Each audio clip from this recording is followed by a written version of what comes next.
రాజ్యాంగ నిర్మాత, భారతరత్న, ప్రపంచ మేధావి, బహుప్రజ్ఞాశాలి, బడుగు బలహీన వర్గాల ఆశాజ్యోతి డాక్టర్ బిఆర్ అంబేద్కర్ 68వ వర్ధంతి సందర్భంగా ఆనందపురం మండలం పెద్దపాలెం గ్రామంలో శుక్రవారం ఉదయం ఏపీ రాష్ట్ర ఎస్సీ నేత ఉప్పాడ అప్పారావు అధ్యక్షతన అంబేద్కర్ విగ్రహానికి పూలమాలలు వేసి స్మరించుకుంటూ ఆయనకు ఘన నివాళులు అర్పించారు. బాబాసాహెబ్ డాక్టర్ అంబేద్కర్ కోసం ఉప్పాడ అప్పారావు మారుపిల్ల చెన్నయ్య పాత్రుడు మాట్లాడుతూ రాజ్యాంగం అనే ఒక గ్రంథం వ్రాసి ప్రపంచానికే మార్గం చూపిన మహానుభావులు. రాజకీయ వ్యవస్థకు, చట్టానికి, న్యాయ వ్యవస్థకి ఆయన మాటలు వేదవాక్కు. ఆయన కేవలం బడుగు బలహీన వర్గాలకు మాత్రమే నాయకులు కాదని, మానవ మనుగడ ఉన్నంత వరకు ఆయన ప్రతి ఒక్కరికి ఆదర్శప్రాయులని కొనియాడారు. ఈ కార్యక్రమంలో సర్పంచ్ బావిశెట్టి భారతమ్మ, ప్రసాద్ పట్నాయక్, మరుపిల్ల చెన్నయ్య పాత్రుడు, కూరాకుల వెంకటేష్, దళాయి శివ, మీసాల రామానాయుడు, గుండు నానాజీ, పంచాయతీ కార్యదర్శి శివప్రసాద్, ఎం కృష్ణ తదితరులు పాల్గొని నివాళులర్పించారు. భారత రాజ్యాంగ నిర్మాత డాక్టర్ బిఆర్ అంబేద్కర్ గారి వర్ధంతి సందర్భంగా మా మిత్రులు, చిన్ననాటి స్నేహితులు, బీజేపీ సీనియర్ నాయకులు, దళిత నాయకులైన ఉప్పాడ అప్పారావు గారి ఆధ్వర్యంలో ఈరోజు ఇక్కడ అంబేద్కర్ విగ్రహానికి వర్ధంతికి హాజరయ్యి వాళ్ళదండలతో ఆయన గౌరవించుకోవడం, స్మరించుకోవడం జరిగింది. డాక్టర్ బిఆర్ అంబేద్కర్ గారు మా మిత్రులు అప్పారావు గారు చెప్పినట్టు ఒక కులానికైతే నాయకులు కాదు, ప్రపంచవ్యాప్తమైన తెలివైన వాళ్ళు ముఖ్యమైన వారు.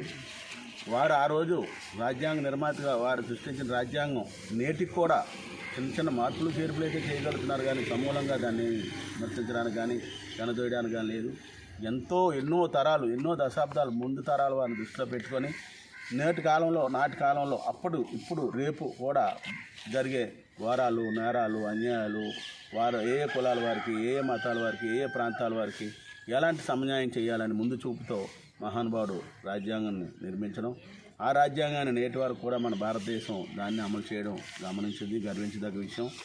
ఇకపోతే మన మిత్రులు ఉప్పాడ అప్పారావు గారు అన్నట్టు ఇక్కడ పేదలు, దళితులు వాళ్ళకే ఈ చట్టాల, మీ డబ్బున్న వారు చుట్టాల అనే భావాలు ఈ మధ్యకాలంలో జరుగుతున్నది కొద్ది బాధాకరమైన విషయం. నిజంగా అంబేద్కర్ గారి మీద ప్రతి ఒక్కరికి, మన తండ్రులు, తాతలకి, మనకి, మన పిల్లలకి, మనవలకి రాబోయే ఎన్ని తరాలైనా చెక్కు చెదరని గౌరవ ప్రతిష్టలు, అభిమానాలు, ప్రేమలు వారి అందు ఎల్లవేళలు ఉంటాయి. ఎందుకంటే వారు శాశ్వతంగా ఎన్ని తరాలైనా నిలిచిపోయే కార్యక్రమాలు చేశారు. మంచి తెలివైన వారు, విద్యావంతులు.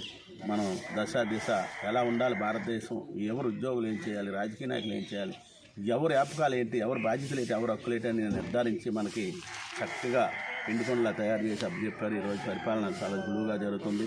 ఎటువంటి కొట్లాట్లు, దౌర్జన్యాలు, మూర్ఖత్వాలు లేకుండా ఇవాళ రాజ్యాలు వెళ్తున్నారంటే వారి చలవ.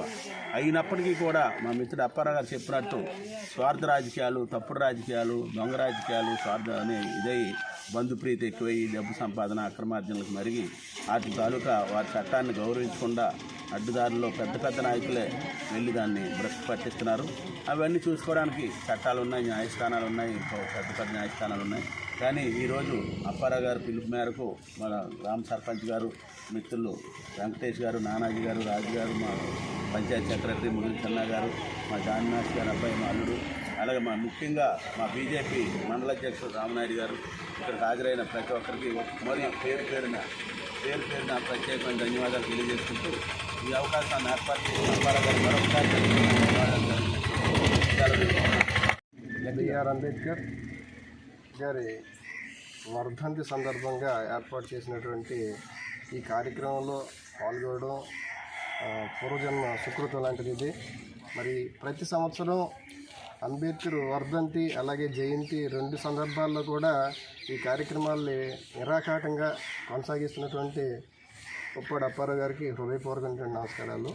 మరి ఇందాక మిత్రులు చిన్నపాత్రుడు గారు అలాగే ఉప్పాడ అప్పారావు గారు అంబేద్కర్ గారి యొక్క గొప్పతనాన్ని, ఆయన రాసినటువంటి రాజ్యాంగంలో ఉన్నటువంటి ఔన్నత్యాన్ని చాలా చక్కగా వివరించారు.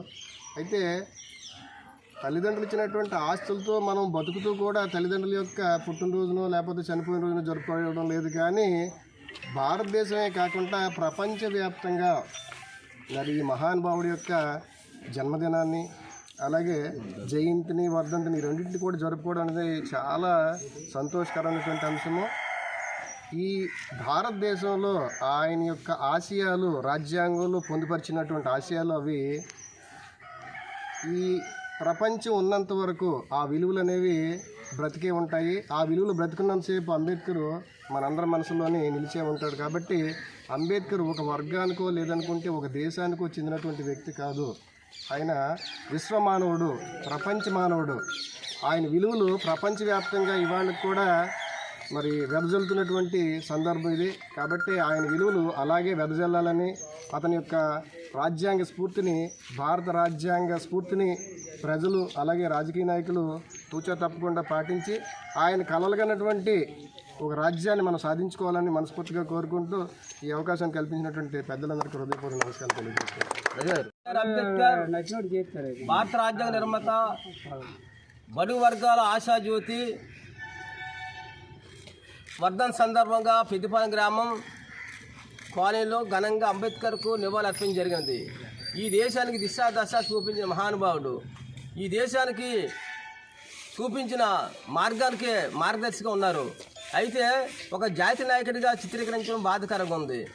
ఒక దేశానికి మహామేధావి, ఆయన చదువుకున్న చదువులు ఎవరు చదువుకోలేదు. ఆయన ఉన్నటువంటి రీతి, ఆయన ఉన్నటువంటి మార్గం, ఆయన యొక్క బోధనలు కూడా ఈ దేశంలో ఉన్నటువంటి ఇతర దేశాలు కూడా వాళ్ళు అనుసరిస్తారు. కానీ మన దేశంలో ఉన్నటువంటి సామాన్యులు అనుసరిస్తారు తప్ప ధనికులు ఎవరు కూడా అనుసరించలేదని చెప్పేసి నేను మాట్లాడుతున్నాను.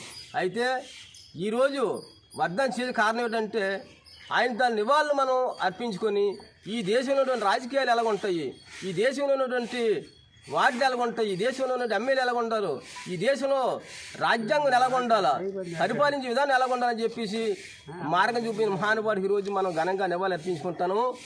జై భారతమాతకి జై.